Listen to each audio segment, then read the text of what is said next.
The anime begins with Hajime Sugoroku giving us an introduction to Nanba Prison, a supposedly impregnable prison floating in a remote part of the ocean, with state-of-the-art technology and elite guards recruited from around the world. Overall, it can be considered the #1 prison in the world, as no one has ever managed to successfully escape from it. However, the introduction is cut short when the emergency alarm rings, because it turns out some prisoners from Building 13 are attempting to break out. They are Inmate 11, Inmate 25, Inmate 69, and Inmate 15, also known as Uno, Nico, Rock, and Jyugo, and have a knack for breaking out of every prison they've been locked up in. Hajime watches them closely from a surveillance room with Satoru Tanabata, a guard from Building 13. Meanwhile, the 4 inmates face various obstacles and traps as they try to escape.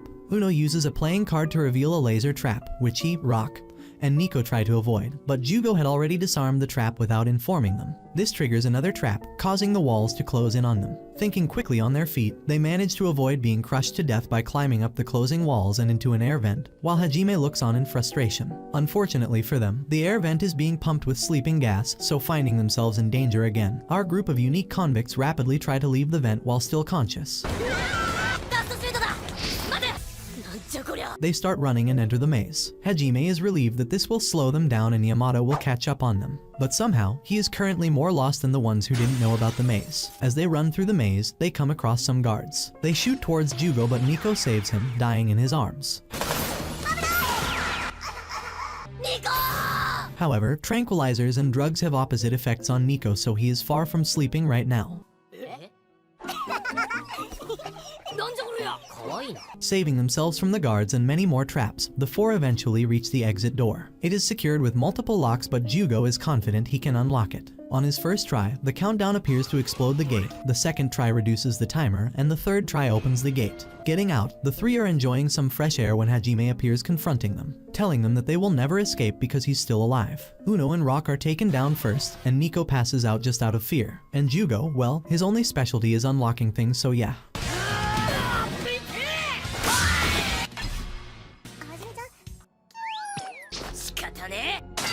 After getting them back in the cell, Hajime gives them an earful, but they are happy about their new record of reaching the exit gate this time. Hajime is entering his logs when Jyugo calls him, only to tell him that he is bored. The 4 then start making weird requests. They open their fancy laptop, which they've been given in prison, to order a DVD for Nico when they read about a murderer committing heinous crimes. They laugh a little about the creep not coming there, but then start begging Hajime to not send the creep near their cell. And Hajime is trying his hardest not to accidentally send them to the afterlife. Later, the 4 talk about Jyugo's interest in girls but his lack of attracting qualities for them. Not finding any good quality, Jyugo mentions he likes boys too, assuming it will attract the girls.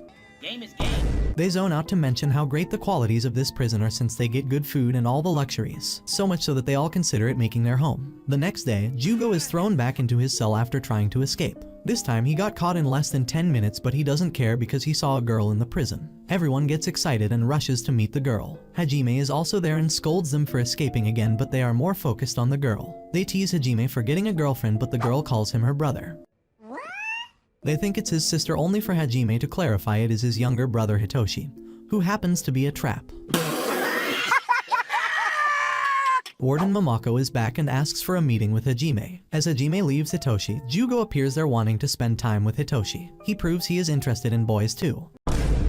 As Momoko and Hajime talk about Jyugo, she mentions him being the son of the eternal fugitive. Meanwhile, Jyugo tells Hitoshi about him opening any kind of locks, but not the black shackles on his wrists, neck, and ankles. These black shackles were placed on him during his sleep in his last prison, and he couldn't open them. All he remembers is seeing a guard with a scar on the back of his neck. After that, Jyugo wandered through different prisons all over the world to look for him, but didn't find him. He still aims to find the guard and get freedom out of these shackles. Momoko, the warden, had assigned Hajime to supervise Building 13 because she respects his ability and strength. She asks why the 4 inmates, Uno, Nico, Rock, and Jyugo, have not attempted to escape like in the other prisons, but Hajime maintains silence. She asks again if there were any issues while she was away, and Hajime lies, saying everything was fine. Salmon warns Hajime to tell the truth, threatening him with consequences if he lies. But an angered Hajime grabs Salmon by the neck and warns him to watch his words. Hajime promises to provide the files on the 4 inmates later, and Momoko dismisses him. Before leaving, he comments that the 4 inmates are not diabolical but merely a bunch of punks. Momoko calls Hajime back but thinks that Hajime is cool and is happy that he called her by her last name, as she secretly has a crush on him. Hajime conducts the roll call for the 4 inmates, and Jyugo is missing.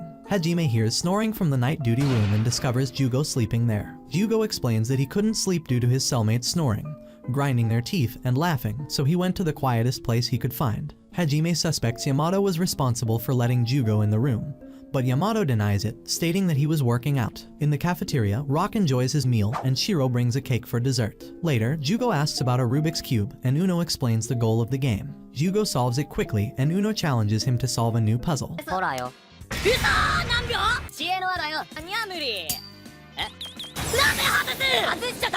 Later, Hajime returns to Momoko, and after a long trip and 50 security questions to verify his identity, he gives Momoko the files on their infamous prisoners, as well as a quick introduction to each of them. As they briefly touch hands when handing the papers over, Momoko silently fangirls over Hajime and blushes at being touched by her crush. However, Salmon intervenes by giving Hajime a hit in the stomach for supposedly being rude to the warden. Nico was arrested on drug charges and he later escaped because he hated having injections and taking medicine, but now enjoys the tasty medicine in Nama. Rock was arrested for starting a gang riot and later escaped prison because he hated the food, but now loves the Japanese food in Nama. Uno was arrested for gambling in underground casinos and later escaped because he had a date with a woman, but he's being docile now because he has no dates. Jyugo was arrested on theft charges, but easily escaped the next day. Out of the four, he can be considered the most experienced veteran in escaping prisons. Apparently, he likes to break out because it's his hobby, but Hajime thinks that for the time being he has no desire to escape, although he is secretly the most suspicious of him since he doesn't know his motives and motivations. While the four inmates that have developed a strong friendship reminisce, an elvish man silently observes their cell and smiles creepily. Momoko is preparing for the arrival of a new infamous inmate to the prison with another record of escaping, while Satoru Tanabata approaches Hajime Sugoroku, sobbing, and complains about being bullied continuously by the inmates of Cell 13. Hajime suggests that Satoru should resort to violence to make them obedient. However, when Satoru is bullied again on his next shift, he flees, sobbing, and begs for help once more. Hajime scolds him and advises him on how to manipulate the inmates based on their personal weaknesses, saying that if the needs of the three main troublemakers are met, then the fourth inmate, Jyugo, will also be obedient. In her office, Momoko informs Hajime of the new inmate who she wants to be placed in Cell 13 to test whether the inmates will remain quiet under his influence given his record of captures and escapes. Hajime brings Tsukumo, the new inmate, and an apparent ninja to the cell, and they plan a jailbreaking contest for the rest of the day, shunning Satoru's offers of friendship. However, Tsukumo's attempts to attack Hajime with his ninjutsu techniques fail, and he is ultimately trapped after spreading his macabish around himself. Tsukumo is then transferred to Cell 11, and the supervisors discuss the New Year's celebration tournament. The inmates in Cell 13 discuss the events of the previous year and decide to break out to mark the start of the new year. Meanwhile, Momoko abuses her power as the warden to sign up Cell 13 from Building 13 into the tournament, while the convicts in question prepare to do a New Year's jailbreak. Momoko makes the announcement that the traditional New Year's tournament at Nanba Prison has begun. Meanwhile, the inmates look on in wonder at this beautiful warden. The four prisoners of Cell 13 are initially surprised but become keen and energetic to participate after learning that the winners of the tournament get an item of their choosing. Hajime is approached by Salmon in an attempt to taunt him as he believes that Hajime has already lost the competition due to the inmates he's participating with. This leads to an argument among the four supervisors, Kiji, Kenshiro, Salmon, and Hajime. While Rock, Nico, and Jyugo observe the supervisors' colorful personalities, Mitsuru Hideko announces the rules of the tournament. The first event is a calligraphy competition, in which Jyugo fails due to his inability to write.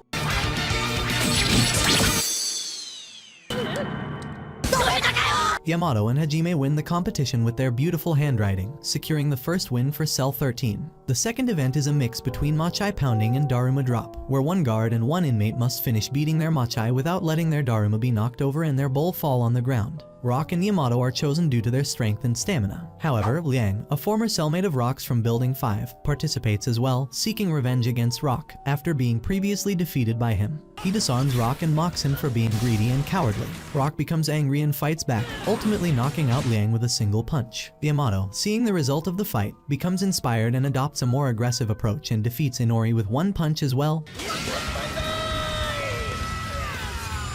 securing a victory for himself and Rock. Building 13 is declared the current leader of the tournament, and the next event is a game of Hyakunin Isshu. Satoru and Uno are nominated to represent Cell 13 in the game against Supervisor Kiji and inmates Twa and Honey. When the game begins, Satoru surprisingly instantly wins each round, taking every card, leaving Supervisor Kiji dumbfounded at how quickly he lost the round. Meanwhile, Uno struggles and can't manage to win even one card while Honey taunts him. Twa then switches places with Honey and continues trying to taunt Uno, thinking he can only cheat to win games. Uno surprises Twa by winning some cards despite being behind in the game. Honey tries to take his place but loses as well, and Uno reveals that he actually read Honey's body language to figure out which card he was going to pick. Honey accuses Uno of cheating, causing Twa to trade places with him to avoid any further conflict. However, Uno manages to take the cards from Twa as well by also reading his body language and noticing his habits. Meanwhile, Nico encounters someone who appears to be floating while retrieving his medicine.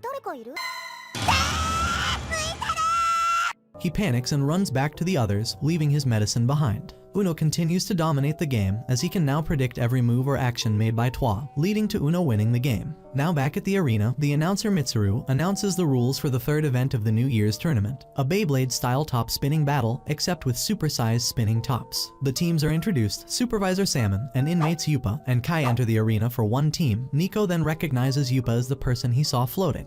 He tries to show the inmate to Hajime, pulling him into the arena. This leads the announcer to assume Hajime and Nico are the ones participating, leaving Hajime with no choice but to do so. The match begins with Salmon ordering Yupa and Kai to attack Hajime, but Nico prevents them from doing so.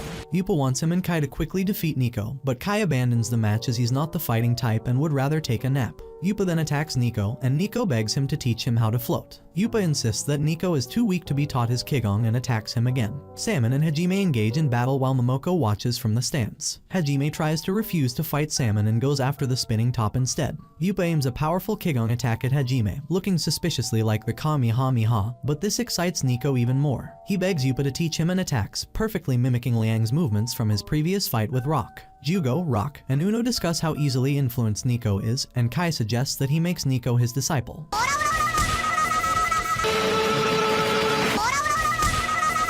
Yupa reveals that his request was going to be a disciple for him to teach. Nico reveals that he wants a video game console. Yupa mocks him and attacks him again, but agrees to consider becoming his master if he beats him. Salmon continues to fight Hajime, accusing him of lying to Momoko about his inmates. However, Hajime is unfazed and defeats Salmon by throwing the giant spinning top at him.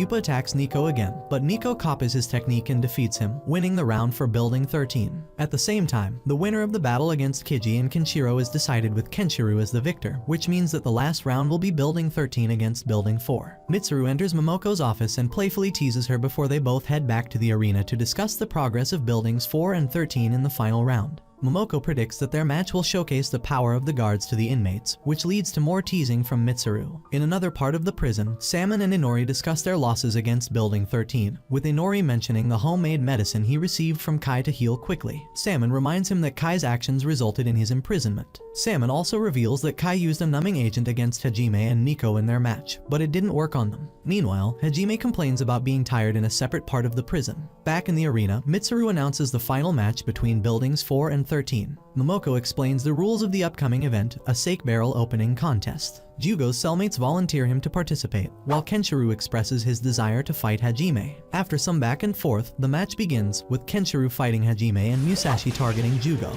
Musashi proves to be too powerful for Jyugo, while Hajime and Kenshiro battle it out using a variety of weapons. Musashi demands Jyugo's shackles and initiates a spontaneous human combustion technique, revealing his control over fire.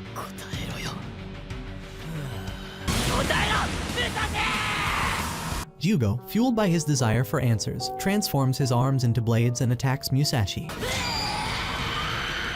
However, Mitsuru suggests switching the focus away from the tournament and towards what has been happening outside it. No! No! No!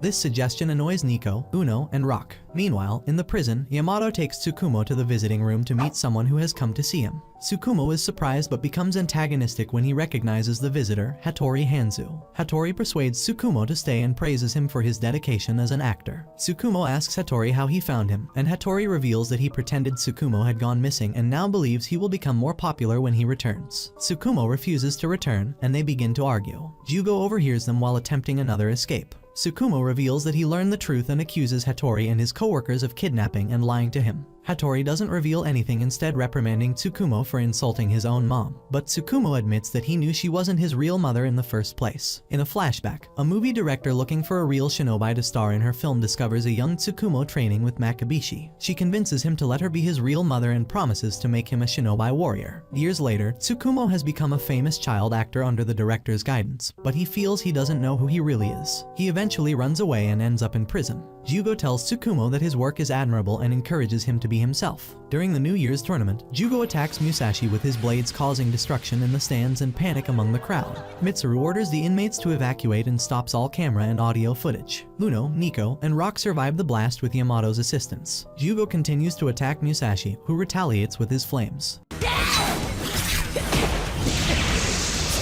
Momoko orders Kenshiro and Hajime to capture the inmates for interrogation. Musashi attacks them with fire, creating a ring of fire to keep the guards away. Musashi and Jyugo continue their battle. Meanwhile, Kenshiro tries to separate them. Salmon and Kiji diminish Musashi's fire, and he is ultimately captured. Hajime faces Jyugo, but Uno, Rock, and Nico intervene. Jyugo turns on his friends and is ultimately beaten half to death by Hajime.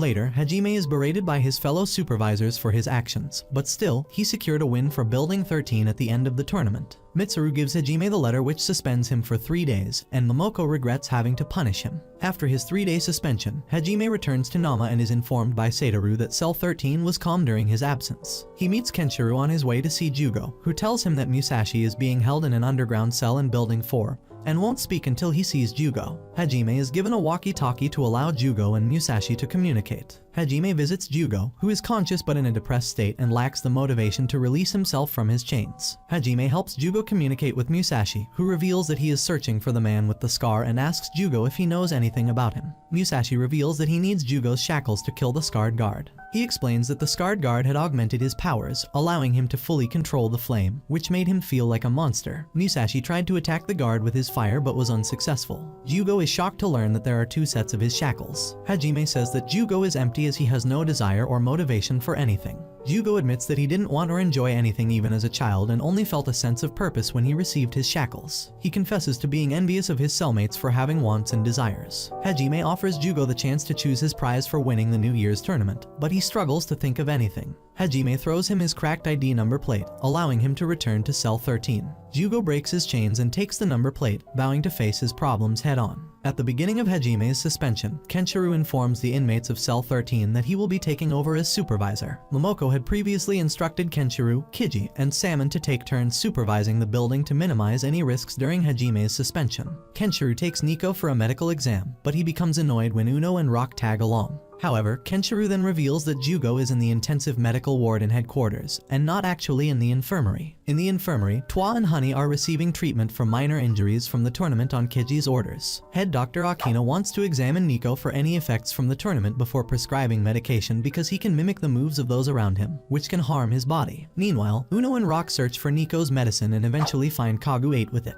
The boys surround Kagu 8, and some behave in a highly inappropriate manner, much to Kenshiro's disgust. Hajime continues to work despite his suspension, and Hitoshi is concerned about him. On the second day, Kiji tries to distract the inmates from their sadness about Jyugo's absence by teaching them about the prison's layout. However, an argument breaks out about who is the most handsome, and Satoru fails to break it up. On the third day, Satoru escorts Salmon to Cell 13 to investigate Hajime's honesty. Salmon loses his temper when he finds the inmates still in bed, and Yamato charges in, causing the inmates to flee and hide. Salmon eventually finds them, and they reluctantly participate in Yamato's training with the help of Tsukumo. Meanwhile, Hajime volunteers at a construction site to avoid boredom. Eventually, Hajime brings Jyugo back to Cell 13 and explains that Musashi likely wants Jyugo to fight the man with the scar. He also reveals that Jyugo's shackles are a prototype and the guards have the final perfected version. Hajime apologizes for his past actions, and Jyugo forgives him. Momoko muses over how to greet Hajime when he returns, and Mitsuru teases her until she knocks him unconscious, causing Hajime to flee in intimidation. While sleeping, Rock has a nightmare about his past, and we get a flashback of the first time he was arrested. After getting in a fight with his father, he storms out and gets in a street fight, which he easily wins but gets arrested in the process. Despising the food at that prison, he rebels and supposedly escapes prison for the first time. He wakes up in a cold sweat, and Jyugo questions if he's alright. but Rock tells Jyugo he's fine as he'll receive his wish today, the stone oven he wanted all this time. Meanwhile, in Building 5, Liang's training is interrupted when the guard Inori comes and informs him that Rock requested his presence in Building 13. Although confused, he agrees to come and see what the fuss is all about. Now in the Building's 13 canteen, Rock offers Liang the first slice of the first pizza ever made with the legendary stone oven. He refuses at first, but Jyugo tells him to try it at least, which he then does and can't help but agree how good the pizza actually is. Shiro the chef then hands him some peach buns he made. As they all enjoy the delicious food, Rock says how he prefers food over fighting, since he only makes enemies when fighting, while eating always makes him feel satisfied and happy. Hearing this, Liang apologizes to Rock for calling his dream ridiculous. Amused, Jyugo comments on how much Rock calmed down since they first met. Rock can't help but agree, stating how a part of it is because of the delicious food he gets to eat every day, but the other reason is that he met Jyugo. We now get another flashback to when Rock first met Jyugo. After Rock was beaten and starved by the guards for not following orders, Jyugo offers him some bread. Seeing how Rock refuses to eat the plain bread, Jyugo decided to break out and get Rock some burgers from a fast food joint. Back in the present, Rock thanks Jyugo for helping him change and not be the indiscriminate loaded rifle he used to be. Jyugo is slightly confused since he doesn't remember doing anything special, but he's then teased by Rock saying it's not something he'd remember. Uno then asks Shiro for some peach buns for Nico, and now we switch to him after his medical exam. While on the hospital bed, Nico can't help but feel lonely and depressed, especially after all the trauma he experienced in the past in similar rooms. Dr. Akina and his android helper Kaguya assure him that they'll soon be done and he'll be able to leave. Soon enough, Uno, Jyugo, and Rock visit him and bring along the snacks Shiro made for him. Akina tells the inmates not to get Nico too worked up since he still has to recover, making Uno remark that the doc is grumpier than usual. Rock even comments that having an unhappy wife means having an unhappy life, and Doc Akina actually agrees that his wife has been nastier than usual. But before he can finish his sentence, his wife head scientist Kazari demolishes a wall with a rocket launcher, saying that she can show him what nasty really means. Soon enough, the two start arguing. Uno intervenes, telling Kaguya to say the line they practice together. Kaguya then does just that, and the two settle their argument, since they agree not to fight in front of their daughter. Kazari then informs Nico that his prize for winning the tournament, the game console, is ready. They then move to a trial room where they can all try out the games available on the game console. Inmate Kai was then brought to the arcade room at Nico's request so they can play games together as master and pupil. Kai refuses at first, but after being challenged he agrees to play at a claw machine, winning a plushie in the process. Kazari returns with Nico's super advanced and compact console that can play any game ever made. We then have a flashback to when Jyugo and Nico first met after breaking out together, and Jyugo introduced him to manga. Nico then thanks Jyugo for relighting his will to live. Although slightly embarrassed, Jyugo asks Nico to teach him to play video games, to which Nico instantly agrees. Uno spots Musashi with Kenshiro. He then calls out to the man grabbing everyone's attention, and insists he uses his common sense to apologize to Jyugo. After Musashi apologizes sincerely, Uno invites him to the game room he won as his prize. Although happy to be invited, Musashi knows that he's not able to go. However, Kenshiro agrees to let Musashi go, on the condition that he reveals more about his past. Musashi agrees to reveal his past to Kenshiro, in exchange for spending time with the other inmates. Musashi recalls how when he was born, even as a baby, he had a higher body temperature than normal, which made him believe that he was special since his mother told him that he had the warmth of the sun. Unfortunately, it wasn't long since the heat became too much for child Musashi to handle, causing him tremendous pain as his whole body was burning alive. Every night he was also suffering from chronic nightmares of him literally lighting up in flames. One day while at school, his whole body flared up and he actually started to burn his entire body, suffering from severe burns. The doctor who treated him revealed the phenomenon as spontaneous human combustion, noting how even his survival is a miracle. Soon he was bullied and excluded by his classmates because of his condition. Later he was to have caused arson in college, and when his house burned down and his parents were killed in the fire, Elf, that had disguised himself as a student, blamed him, calling him an arsonist. While struggling against the officers wanting to arrest him, Musashi burst into flames once more, automatically taking the blame for the crime he didn't commit, which eventually led to his arrest and imprisonment. While in a prison in Germany, he ends up meeting the man with the neck scar, who was the one responsible for transforming him into the monster he is now. The man offered to cure him of his condition, but instead, he deceived Musashi, amplifying his condition and giving him the ability to control flames, just so he could advance his research, at the cost of Musashi's sanity and torture. When he confronted the scarred man and Elf, he was told that he should be grateful for having given him so much power, and making him superior to all humanity. In a fit of rage for having been taken advantage of, he attacks the duo, but surprisingly the scarred man uses a sword arm just like Jyugo and easily repels his attack. The man then says that after gathering all the data he needed, he became useless to him, so he attacks, cutting his face and giving him the permanent scar he now has on his face. Musashi says that although the story is true, he has no way of proving it since no evidence remains, so no one ever believed him. However, although agreeing that his story seems far-fetched and made up, Kenshiro believes Musashi after seeing his and Jyugo's power, as well as having heard of inmates being used for human experiments. We find out he was investigating these claims all along, and while he was unable to convince anyone that the claims are true, he continued to submit reports. But his superiors kept rejecting his findings, so he realized that something shady was at play, but he promises to expose the culprits. Meanwhile, Uno invites the inmates from Building 3 to his game room.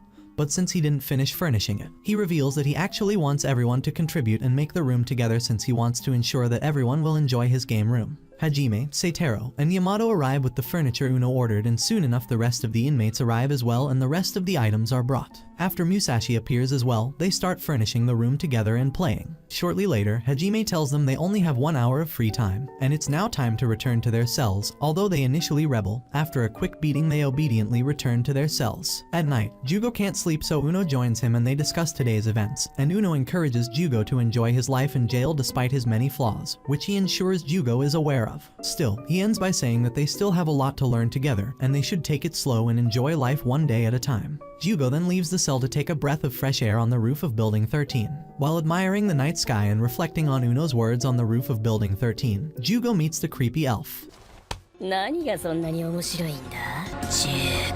He taunts Jyugo, telling him to make him laugh. Jyugo is confused and scared by Elf's appearance, not recognizing him. Jyugo turns in anger, but Elf seemingly teleports up on a water tank. Amused, Elf says that they used to play all the time in the past. While Jyugo tries to think about who Elf is and how he got here, Elf teleports in front of Jyugo again and then seemingly stabs him. However, as Jyugo steps back in panic, trying to put pressure on his wound and stop the bleeding, it turns out to be some kind of illusion and Jyugo finds no injury. Elf keeps teleporting around, and he asks Jyugo if he remembers the man that risked everything to free and protect him. Jyugo is still confused and can't recall the events Elf is talking about, so he lashes out in anger, telling Elf to stop beating around the bush and tell him who he's talking about. Elf continues his taunting, not revealing who this supposed savior of Jyugo is. Elf continues by stating that they gave Jyugo some amazing things, but he has to actually use the weapons for them to gather more data.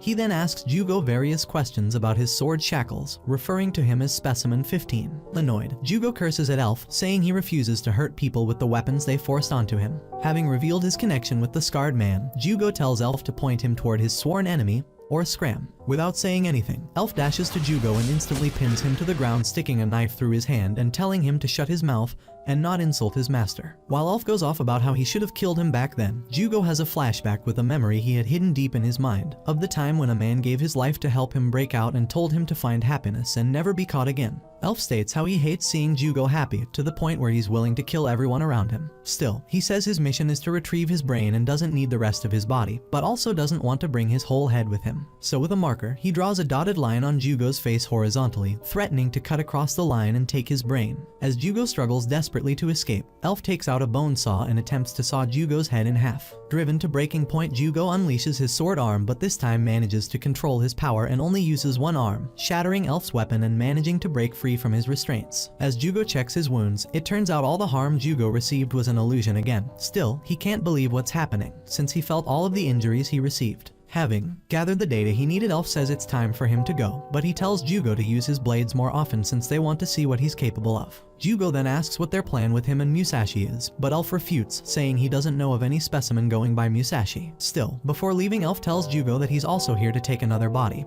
and he threatens to use Jyugo's friends as lab rats and then proceeds to jump off the roof, saying he'll visit Jyugo again. After this encounter, Jyugo can't help but be afraid for the friends he made and them suffering at the scarred man's hands. The next day, Rock notices how Jyugo is acting strange, not having said a single word, but Jyugo assures them that he's alright. At night, determined to avoid putting Uno, Nico, and Rock in danger, Jyugo decides to escape from Nama once and for all. As he stands up to leave, the trio wakes up too excited to break out for fun together again. Soon enough, the prison alarm rings and Nanba goes into lockdown again. Having made it to the final door, Jyugo easily opens it and they meet Hajime waiting for them outside the gates. Jyugo is determined to leave and not risk putting his friends in danger, so he steps out and touches a hidden button, locking Uno, Nico, and Rock inside while he faces Hajime alone. Shocked by his action, the trio questions him, but Jyugo casually says his goodbye. Luckily, Hajime won't allow his escape and soon they start fighting seriously. Jyugo releases his blade arms, while Hajime fights back just as fiercely, with neither backing down nor holding back.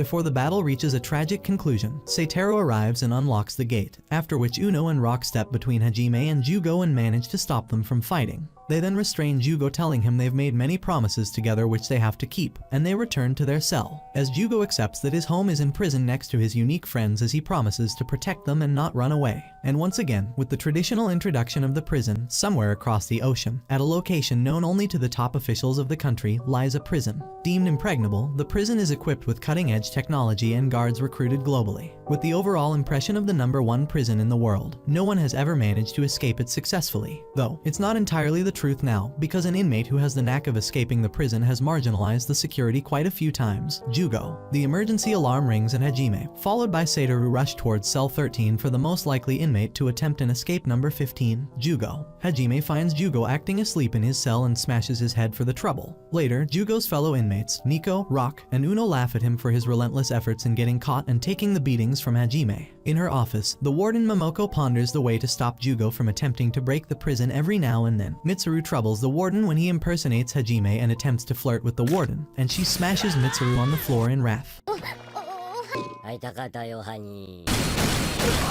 Later, Hajime trembles to catch the warden, stained in Mitsuru's blood.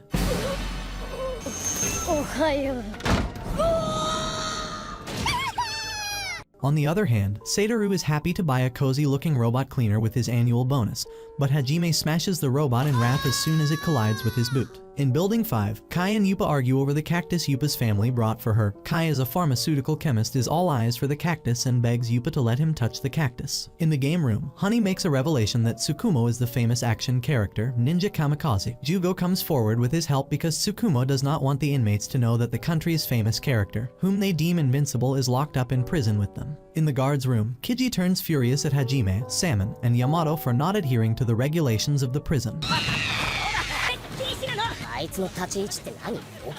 Later, Hajime enters his office and notices a shadow with yellow glowing eyes behind him, but it turns out to be his pet, a cat that ranks higher than Seiteru at least. Salmon produces his weekly report to the warden. Kenshiro glares at Salmon from behind for his growing closeness with the warden, because Kenshiro sees the warden as his crush. Musashi makes fun of Kenshiro and persuades him to grow fond of the warden. In the hospital, Dr. Okina declares Jyugo fit after the cat incident, while Honey and Twa flirt with Okina's beautiful assistant Kaguya. Suddenly, the entire prison turns up on their heads when they catch the hair color syndrome, which causes their hair to switch. From Jyugo to Nico, from warden to Seiteru, everyone is baffled by their hair transformation, except for Hajime, since he is the only bald person in the prison.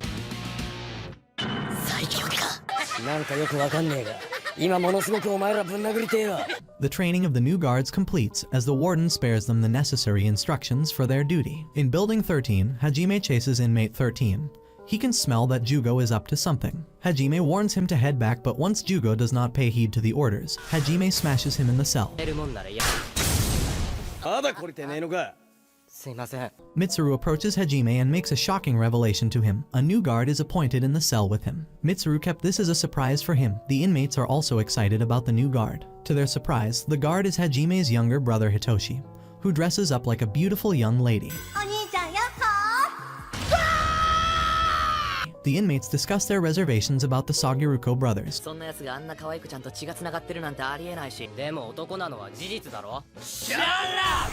On the other hand, Hajime is not pleased with his brother's new role either. Jyugo enters the guard room with Yamato, followed by the other inmates. Hitoshi is considerably shocked to see Jyugo out of the cell effortlessly. However, the fellow guard Yamato looks quite overwhelmed by Hitoshi's arrival. The inmates maintain that they are here to confirm their doubts about the relationship between the wooden stone like Hajime and cute Hitoshi. The inmates Uno and Rock mock Hajime for his appearance and challenge him to catch them. As the tension rises, the inmates begin their run while Hitoshi chases them. Seiteru curiously inquires Nico not to run like her friends. On their run against Hajime, Uno is jealous of how someone ruthless and cold-hearted Hajime can have a kind, considerate brother like Hitoshi. However, it's too hard for Hitoshi to chase down the fast Uno and Rock, who don't seem anywhere near in his sight. Hajime, on the other hand, looks down on his brother Hitoshi and asks him to head back home, as this job requires more strength and agility than a fragile Hitoshi can ever have. Uno locates the secret button that Jyugo once unearthed. Hajime tries to stop him, but Uno goes for the push out of curiosity. Surprisingly, what seemed like a fire sprinkler turns out to be liquid nitrogen, which has frozen Hajime entirely. Burning in wrath, Hajime breaks the layer of ice and begins the chase even more ferociously. As things begin to intensify, Hajime throws his younger brother Hitoshi at the prisoner, applying the fullest of his power.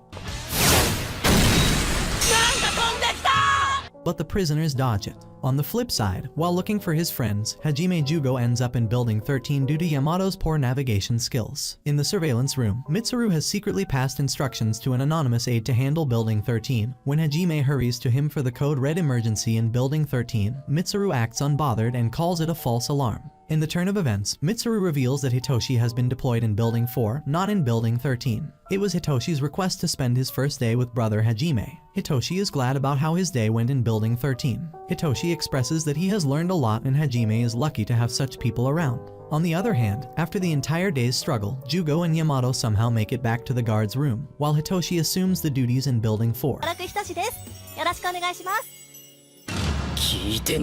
On his visit to Building 3, Honey and Twa are all over Hitoshi, mistaking him for a beautiful lady, but they soon flip on their head when Hitoshi reveals that's actually a dude. Later in the night, guards enjoy their party in person, unaware of the horror lurking beneath the facility. Rock challenges Supervisor Salmon to a fight. Salmon initially avoids the fight for his prior commitment with Yupa, but Yupa pulls out of the fight to leave space for Rock. Liang instigates Salmon as he mentions Hajime, and Salmon accepts the challenge. Rock is quite confident in his skills that he can easily take down Salmon. Looks like Liang has successfully created a fight to enjoy. In the first round, Salmon decides to only use his one finger to counter Rock, who looks ready to pounce on him any moment, while inmate 99 is keeping a close eye on the developing fight. Rock goes all out at Salmon, swinging his fists to the fullest of his abilities, but Salmon manages to dodge his every attack even with closed eyes. Salmon still gets the better of Rock without even looking at him, as he makes Rock bite the dust merely using his one finger.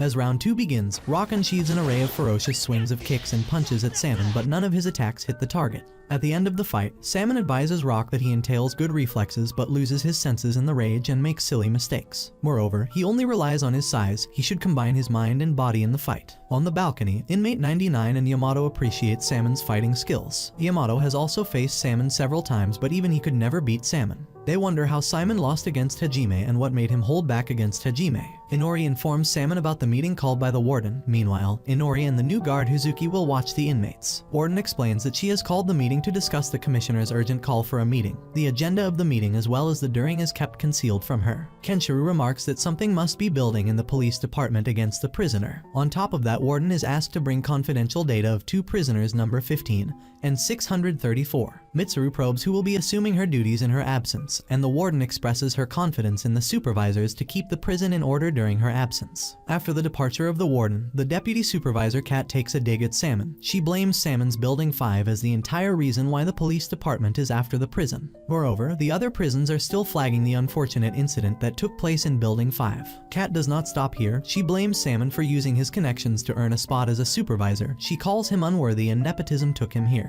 In the past, Salmon's brother Enki murdered an inmate and injured his fellow guards. Kat thinks Salmon is indifferent to his brother. He is equally vulnerable. Salmon pushes her in anger and exits the room. Kiji slaps the big-mouthed deputy supervisor Kat for her unjustified resentment against Salmon. Lost in thoughts of his rogue brother, Salmon is informed about a visitor, Noriko, Huzuki's elder sister. Noriki inquires about his well-being and expresses her desire to see Enki. Salmon replies that Enki is away for a while and he is the acting supervisor on his behalf. However, Noriki reveals that Huzuki is her younger brother who did a lot of effort to earn a place as a guard, and she requests Salmon to take care of her brother in the prison. On the other hand, Huzuki offers tea and snacks to Yamato and Rock as a gesture of friendship, and they happily accept the offer. In the guard room, Satoru tells Hajime that something is wrong with inmate 15 as he has been acting a little off ever since his false attempt to escape. Meanwhile, Sujo comes across Rock in the building. Sujo inquires about the reason for his presence, but Rock appears different than usual. Rock coldly strides towards Sujo and punches him in wrath. On the other hand, Yamato is also causing havoc in the guard room. I don't think this has anything to do with the tea offered by Huzuki. Hajime successfully defends the punches and smashes Yamato back on the floor.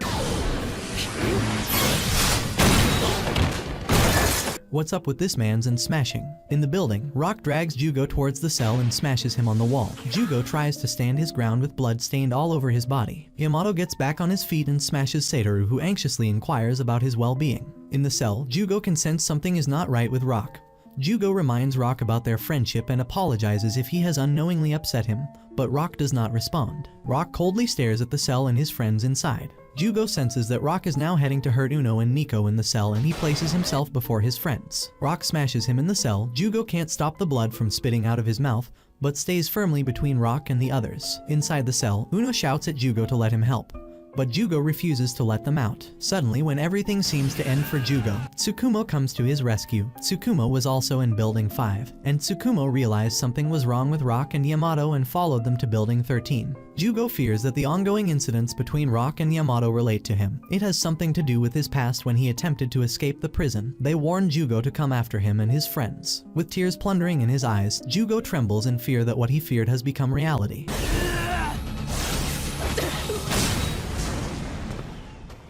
Tsukumo calms Jyugo. He does not know much about Jyugo's past, but he saw Jyugo putting himself between the danger and his friends. Moreover, when Rock was hitting him, Jyugo did not fight back because he did not want his friend to hurt him. For Tsukumo, Jyugo is very loyal to his friends. Suddenly, Uno points at the ominous talisman attached to Rock's neck. When Tsukumo tries to take out the talisman, Rock swiftly responds and smacks him on the floor.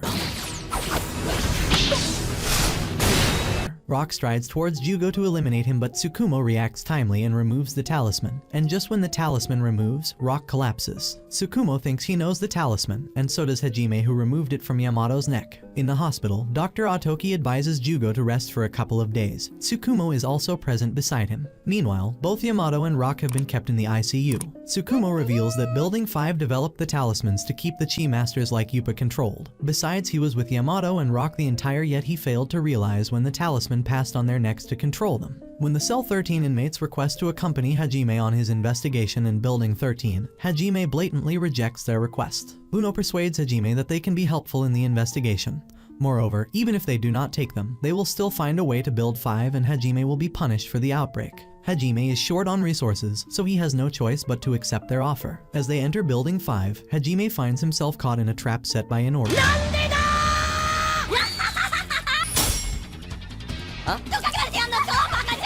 Building 13 inmates fall in the same cell where Liang and Yupa are incarcerated. Liang inquires about their purpose of visit. Uno briefs that Rock had been acting strange due to a talisman chip to his neck. They came here to investigate the matter and unfortunately got themselves trapped in the cell. Yupa asks them to stay quiet as the surveillance doll passes by. Uno, Jyugo, and Nico have no idea what is happening in this building. Liang maintains that they have been caught in grave trouble. On the other hand, Hajime is locked in the cell opposite to Salmon. Hajime thinks Salmon is behind all this, but he shockingly finds Salmon incarcerated in the opposite cell. Ruka and Inori stand before the ominous man and tell him about their progress. It turns out the man smirking in the shadows is Inky, Salmon's elder brother. In the cell, Liang briefs the inmates about the recent escape of Inky, the former supervisor of Building 5, who was their supervisor back in the Chinese prison. Inky is a cold-hearted supervisor to whom inmates are nothing but training dummies. So basically related to my ex, got it. They were relieved to hear about his transfer to Nanba, but his brutality did not stop here either, as Inky was incarcerated on the charges of murdering an inmate. Liang and Yupa think that they are dead. These cells are built in such a way to stop their chi power, and Inky will kill them sooner or later. Shockingly, Jyugo manages to unlock the prison, which was deemed invincible to Yupa and Liang. A while ago, Salmon is busy looking for the missing talisman when an injured guard reached him. The guard tells him about the escape of his brother Inky and Ruka. Salmon is sure that his brother cannot escape from the physically impossible cell without any external aid. Simon rebukes the guard for not informing him timely, but the guard reveals that their communication system has been marginalized by the internal revolt. The guard stops Salmon from going after alone, but Salmon heads to the spillway exit to settle his past resentments. Salmon comes across his brother Inky, who punches him to the floor. Salmon gets up to fight back. Kyuja reminds him how he failed to counter his brother in the past, and Hajime stepped up for the fight and won the supervisor rank for his courage. Things haven't changed much for Salmon, who still hesitates to fight his elder brother. Inori also approaches the site and mocks Salmon for his poor comprehension of the matters going around. Inori deems Salmon unworthy of the rank of supervisor, as Inori had been working with Inky since the start, yet self-centered Salmon could not anticipate the coming dangers. They lock up Salmon and proceed with Inky's plan, who aims to put up something behind the comprehension of Salmon. Presently, both supervisors mock each other caught up in opposite cells. Hajime blames Salmon for acting naive against Inky. Hajime thinks Salmon is still afraid to oppose his brother, and he merely acts to be against him. Strolling in the basement cells, Jyugo comes across Hajime's name tag. They are certain Hajime must be around them. Uno rules out Liang's proposal of going out on their own. If they get caught, Inky will execute them, and if they escape the building, they will still be deemed as the jailbreaker. It's a loss either way for them. He proposes to first locate the supervisors and use them as guards to exit this building. They come across Honey and Twa, who reveal that Kiji is also locked up in the building too. Liang sneaks past a surveillance doll and eliminates it with a single punch. Yupa elaborates that there is a manufacturing fault in the dolls. If hit in the head, they can be easily taken down. Hold up, just taking some notes for when I'll see my ex again. Uno makes a plan to escape the 5 levels of the building, unaware of the fact that a doll is pulling him behind. Uno frightens to death once he turns towards the bunch of dolls. They vehemently run for their lives as a horde of surveillance dolls chase them. Luckily, the inmates find the management room. The dolls are programmed to stay away from the management room, which makes it a perfect hiding place for them. Yupa describes the place as the Forbidden Archive Room, once the office of Inky. Meanwhile, Nico's present health does not look encouraging. He needs to find his medicines soon, but unfortunately, they don't find anything inside. Besides, looking for Nico's medicines, Jyugo comes across the inmate's board and finds an ominous-looking suit lying beneath. His unlocking ability comes to hand as he easily opens the suit, but the documents inside the suit tremble Jyugo on his head. There lies a study on Jyugo, a product of human experimentation. Jyugo realizes that the flashbacks he deemed as dreams are a reality from the past. On the other hand, Inori tells Enki that they have captured the inmate they have been looking for. In the past, during their previous encounter, Enki was confronted by a drastically transformed Jyugo. With red flaring eyes and gleaming, elongated blades, Jyugo appeared more like a being from another realm than a mere human figure in Enki's eyes. The revelation of certain documents has now flipped Jyugo's world upside down. It becomes evident that Jyugo himself is a stranger to his own body, and the prison administration possesses a deeper understanding of him than he does of himself. As they continue their journey in search of a hope of exit, Ruku interrupts them. He carries a creepy black talisman, which is clear to indicate that he is playing in the hands of Inky. Ruku swiftly unsheathes his blades, launching a series of calculated swings toward Liang. Despite Liang's best efforts to evade the attacks, Ruku manages to land a few strikes. Coming to Liang's aid, Yupa intervenes, emphasizing that Liang should not concern himself with the considerations of his opponents during the fight. Instead, Yupa advises Liang to maintain an unwavering focus on countering and defending against the opponent's attacks. In the turn of events, Liang and Yupa decide to let others find an exit and stay behind to fight for their building. Liang asserts that others can slow them down and they all may end up dying if they stay together. Liang puts his entire faith in Jyugo. He thinks Jyugo is capable enough to set the supervisors free because he opened up the very strong handcuffs so effortlessly. With a heavy heart, Jyugo, Uno, Honey, and Twa move forward with their journey, uncertain of what terrors lie ahead for them. When Oppa probes the reason for his faith in Jyugo, Liang narrates the conversation he once had with Rock about Jyugo. Rock describes how dedicated Jyugo can be to his friends. Jyugo, the one who granted Liang a profound understanding of true freedom when he released Liang from the handcuffs. Now Liang is fully confident to utilize his fullest capacity and do what he failed to do earlier, that is to protect his master. They meet their old master Hachiman in the prison, Yupa and Liang, which brings Hachiman here. Hachiman utters that he is tasked to counter troublemakers like them. He cannot forget what they did to him and Hachiman wants them gone. Liang implies his utmost focus and breaks Ruku's sword in half. Twa appreciates Jyugo's skill of opening the lock. He has never seen a skill like this in his life. Both Yupa and Liang also have resentments of the past and want to pay Hachiman for his atrocities. Uno and Jyugo look everywhere, but they don't find Nico around. It turns out that Nico decided to stay behind with Up and Liang and help them in their fight. The ferocious pig gets back on its feet to fight back. Liang timely reacts and saves Yupa and Nico from the deadly attacks of Hachiman. In return, Hachiman implies his old trick and fires the toxic gas at Yupa and Liang. They can't comprehend how Hachiman has managed to acquire the gases in this prison. In the past, Hachiman offered a job to Kai in return for a lot of money. Kai has no choice but to accept Hachiman's offers and save himself. Later in the laboratory, Liang inquires about Kai's purpose in siding with Hachiman. Kai opines that he is merely a chemist who is creating the tools to stay alive. Even though Kai realizes that Liang does not belong here, he probes Yupa for the reason he took Liang here. Yupa explains that Liang was drafted by his master in order to spare the lives of hundreds of other students. Later, Kai rejects Hachiman's offer to make poisonous chemicals for him. Hachiman wants to make heaps of money by selling the life-threatening poisons, but Kai does not want to be a killer. Hachiman threatens Kai with severe consequences like Liang if he denies cooperating. Kai looks at Liang hanging in Hachiman's hands covered all over with blood. The sight petrifies Kai to death and he ends up accepting his offer. When both Yupa and Liang seems to fail against Hachiman, Nico jumps in to rescue them. Nico stops Hachiman's attacks and tries to counterattack him. Hachiman fires the poisonous syringes and the toxic gases at Nico, but it does not impact Nico at all. For a second, even Hachiman thought that Nico may be threatening him, but his attacks reveal that he is harmless to Hachiman. Liang anticipates a detonating attack towards Nico and hurries in to save him. However, Liang cannot anticipate the next attack coming from Roku, who is surprisingly using Chi's powers. Liang ends up taking a huge blow to his body. Though Roku is only exercising the Chi magic because of the talisman and he uses the powers further, he may end up taking his own life, But Hachiman does not care a bit about Roku, because he is prone to using others for his benefit. On the other hand, Yupa dodges Hachiman's attacks one after another but in the end fails to defend himself and sustains a serious beating at the hand of Hachiman. It seems as if Up and Liang are losing comprehensively against their former boss. Nico uses the least bit of energy left in him and fights for his friends, but he soon begins to feel the need for medicines. The color begins to turn pale and his senses begin to dampen with every passing moment. And at last, Nico collapses. However, Nico has a dual personality disorder, and his collapse just raises the other personality residing in him.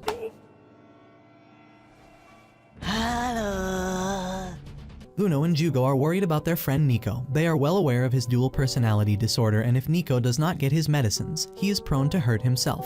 Uno expresses that Nico is a product of human experimentation. His nervous control is not strong like a normal being, which means he is bound to hurt himself and others when his other personality takes over. In the fight, Nico now attacks Hachiman like never before. Hachiman asks for Ruku's help, but surprisingly, Nico can control and redirect the Qigong's powers as he redirects the Qi back to Hachiman.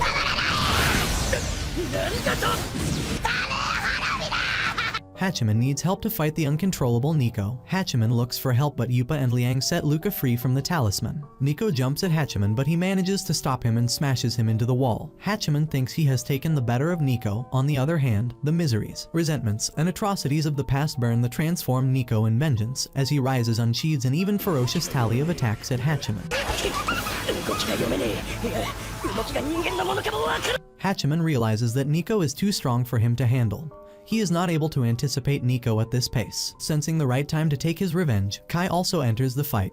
Kai reminds Hachiman about the poisons he forced Kai to manufacture for him, and the present situation of Nico is a true demonstration of his deadly products. Kai has seen Nico's depleting state and he takes care to bring Nico back in senses. Nico smells his medicines and bites Kai in desperation. Kai injects Nico with the medicine and Nico collapses with the dose. Hachiman takes a relieving breath. He can now shift his entire focus back to his disciples. However, Hachiman fails to anticipate Kai's intentions as Kai injects Hachiman with the poison. Kai asserts that Hachiman has always been a cold-hearted person who can go beyond the limits to drain others to capacity for his benefit. Hachiman failed to realize his true intentions, and this allowed Kai to take his revenge on Hachiman. Back in the laboratory, Kai's supervisor extracts Yupa's kidney for his further experimentation. The supervisor maintains that Yupa is a legendary Qigong warrior, and his body parts can be sold for good money by Hachiman. Since that day, Kai desired to take revenge on Hachiman for using others. In the present fight, both Liang and Yupa put a collective effort. They jump in the air one after the other and eventually manage to land substantial blows to Hachiman.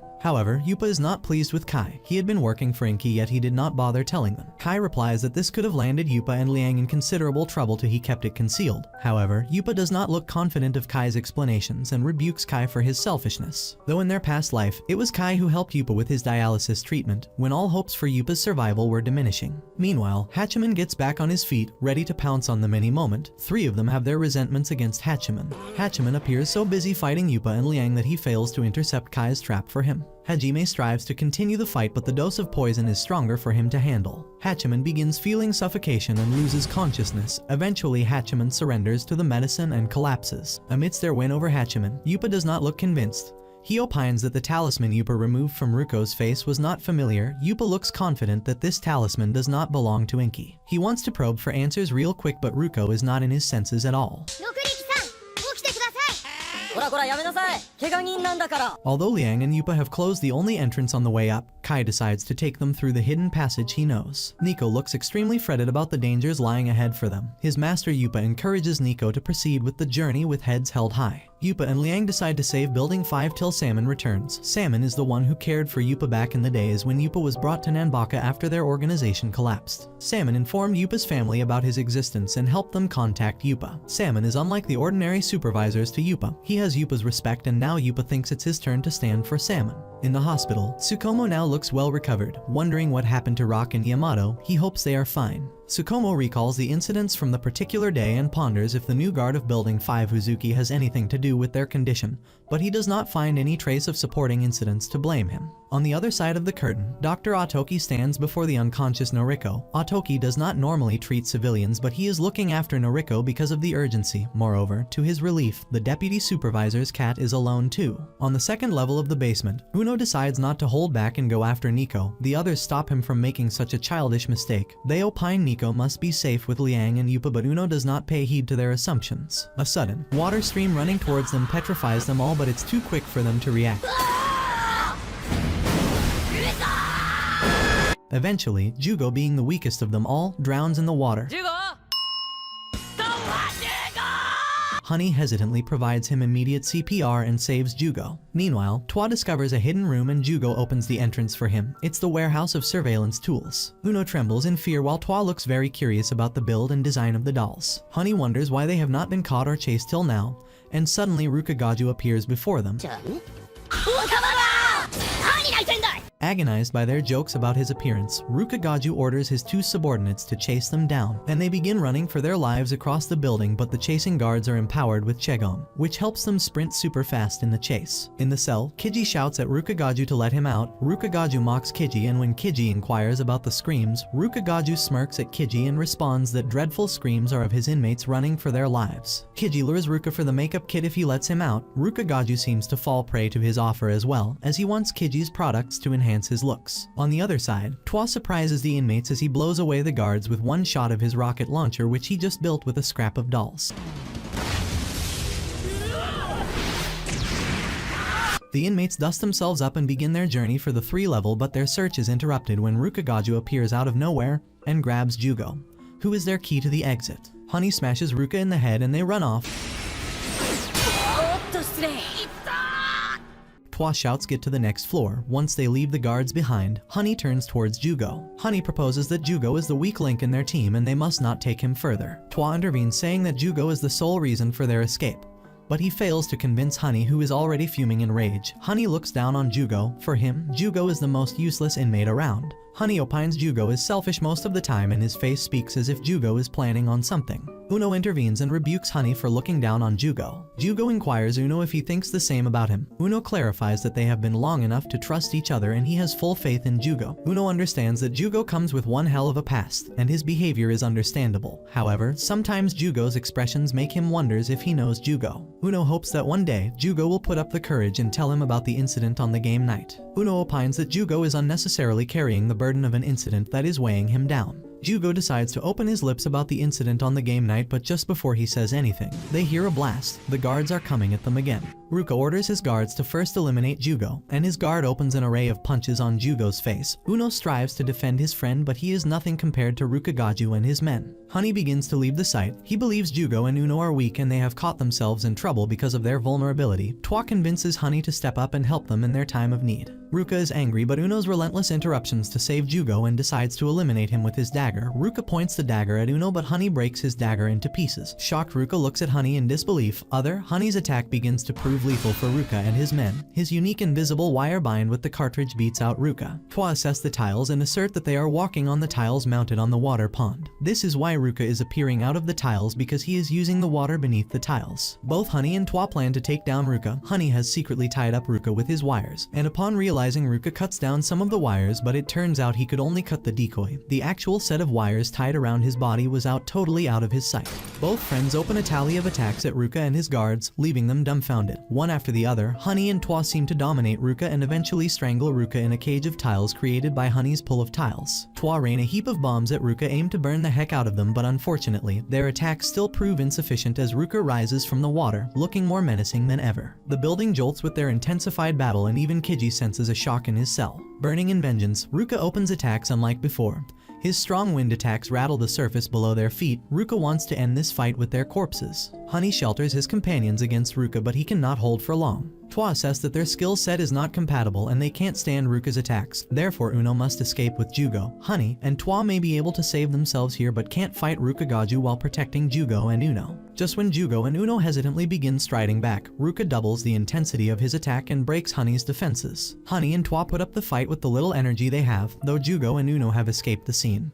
Jyugo is still dozed off. He does not want to leave behind others. With no plans to escape and running short on options, it seems both Honey and Twa are caught at a dead end. To their surprise, Jyugo comes to their rescue. The sight before Ruka's eyes is surprising yet terrifying for Rukagaju. Jyugo's appearance is entirely shocking for all of them. The red flaring aura and the stealth blades remind the description of the monster Enki once faced. Ruka thinks it's his chance to prove himself before Enki and take down the monster he always talks about. Rukagaju fires his wind strikes at Jyugo. Shocking, Jyugo maneuvers his winds and shoots them back at Rukagaju. Eventually, Jyugo drives off Rukagaju. For the first time, Jyugo can see a spark of acknowledgement for his powers and abilities in the eyes of his fellow inmates. However, Ruka, gutted by the beatings, is persistent not to lose against Jyugo. Rukagaju fights back with even more ferocious attacks, but he trembles in fear when Jyugo assumes his wind power, amplifies it, and then directs it back to Rukagaju with even more brute force. On the other hand, Inki senses movement in the basement and asks Inori about the control of the basement. Inori explains that Ruka is in the basement and he is capable enough to take matters under his control. However, Inki fears if the movement refers to the monster, he thinks Ruka won't be able to stand a chance against the monster. The guards, once under the control of talismans, are now accessible, but surprisingly, they turn against the inmates. Uno tries to explain the events, but they don't seem to believe in his outlandish story. With no option left, Honey and Twa engage the guards. Meanwhile, Uno and Jyugo continue their search for salmon.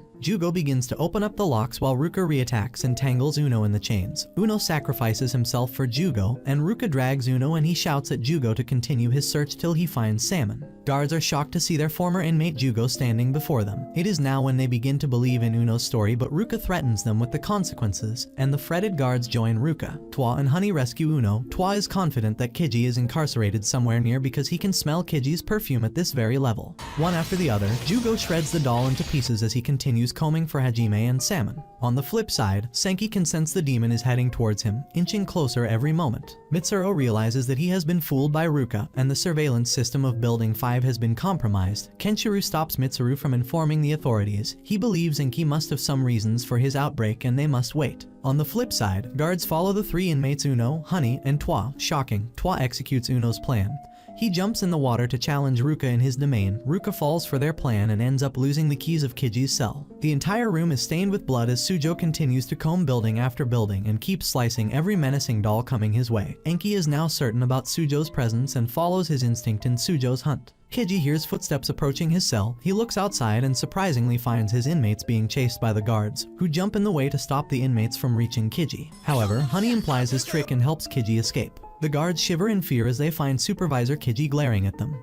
Kiji spares the inmates for the mess they have caused and also drives off the guards too. Ruka appears out of the water to fight Kiji, who easily manages to handle Ruka. Kiji advises him to judge what is right for him and what is not. Ruka bursts into tears and falls on his knees before Kiji. Kiji fears the outcomes if Jyugo's power the level beyond their comprehension, as the report says its outcomes can surely be threatening for the prison. The inmates are delighted to see each other unharmed. Kiji has a bigger challenge lying ahead for him. Hundreds of dolls have flooded the exit, and he has to fight them to make his way to reach Hajime and Salmon down on the 5th level. Jyugo comes to Hajime's rescue and helps Hajime get out of the bars so effortlessly. Jyugo asserts that he is ready to embrace his power and start a new chapter of his life in Nanbaka. Hajime wants to leave his rival Salmon in the cell, but Jyugo insists to help him too. Salmon trembles on his head when he comes to know that Jyugo can escape any cell or handcuffs in seconds.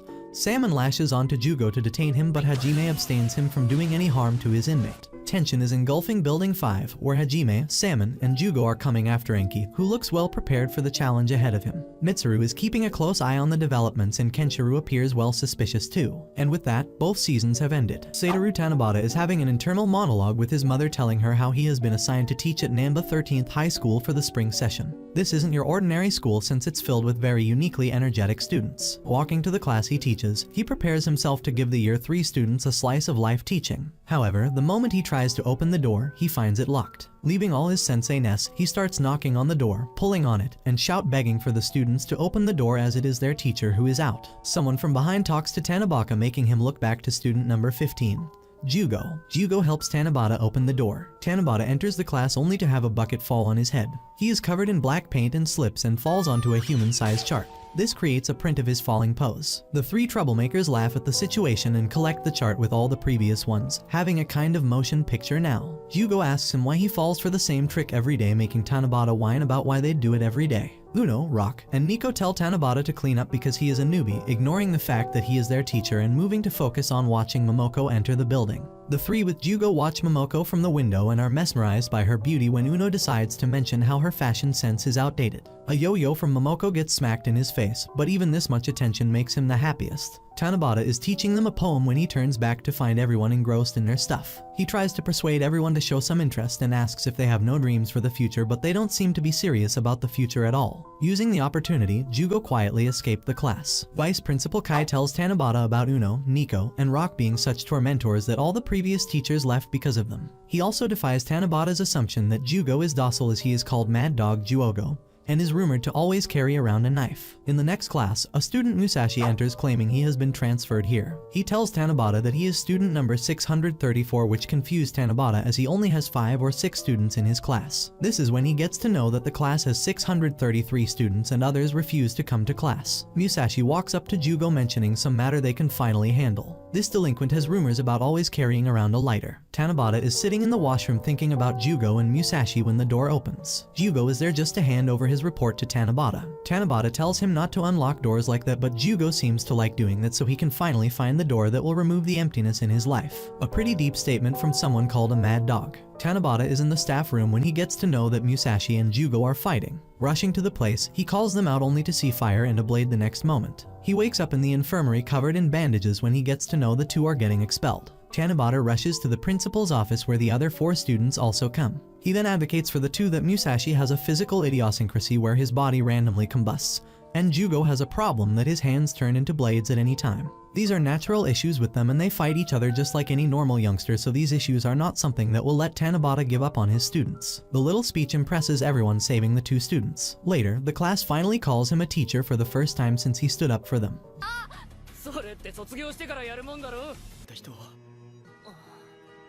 Jyugo thanks him and leaves after unlocking his zip, just because he likes unlocking anything. Just when Tanabata accomplishes a little something, he is told about a suspended student finally coming back the next day. The strongest troublemaker, student number 1, is Hajime. Even Momoko is fascinated by him. Tanabata tries to communicate with Hajime, but he is focused on getting to class. However, he doesn't let Tanabata get painted over again by punching down the door. Hajime is Hitoshi's brother. It turns out that he is very serious about his studies. Sitting on the front seat, he focuses on the lecture, forces others to pay attention, and knocks Jyugo up to get him back to class. Still, everyone seems to be fond of him, whether it's the staff or the students. The admins just worry he will go berserk because the leaders from Nanba 5 are very hostile towards him. Tanabata visits those students, but they are pretty unbothered and adamant about doing what they want to. Later, 2 students from Nanba 5 steal the school flag of Nanba 13. Walking somewhere, Tanabata sees Hajime and rushes to the man who was previously talking to him to inquire about him. The man tells Tanabata that Hajime got suspended because the Nanba 5 students constantly harassed him at his part-time job. Hajime seems to be working hard to earn money for Hitoshi's dream surgery, something that simple-minded Tanabata is unable to understand. Tanabata meets Hajime, telling him to avoid violence and how he doesn't see Hajime with prejudice even though others do. However, just after Tanabata leaves, Hajime is told about the flag being stolen. Having a teeny bit of homely feeling with the school, Hajime goes with Uno to face the Nanba 5 kids. However, before things could get physical, Tanabata reaches the place. Hajime tells him it doesn't matter since they will remain a nuisance, but Tanabata refuses to let him fight and slaps him. Hajime punches Tanabata in retaliation, but he still stands his ground. Tanabata calls them his precious students, making Hajime smile that they never had an idiot teacher like him before. The Nanba 5 students give up as well, wishing to have such a teacher to themselves. Tanabata has to leave the job to hit Hajime. Hajime later wrote him a letter showing gratitude for everything and how he now works at the juvenile prison as a correctional officer. The others visit him by committing stupid petty crimes as if it's an entertainment. Tanabata is routed to his next job, but his excitement deflates when the next school is an underground prison on an island with only 1 student in it. That concludes the anime recap. As always, if you enjoyed, let me know down below and I'm out.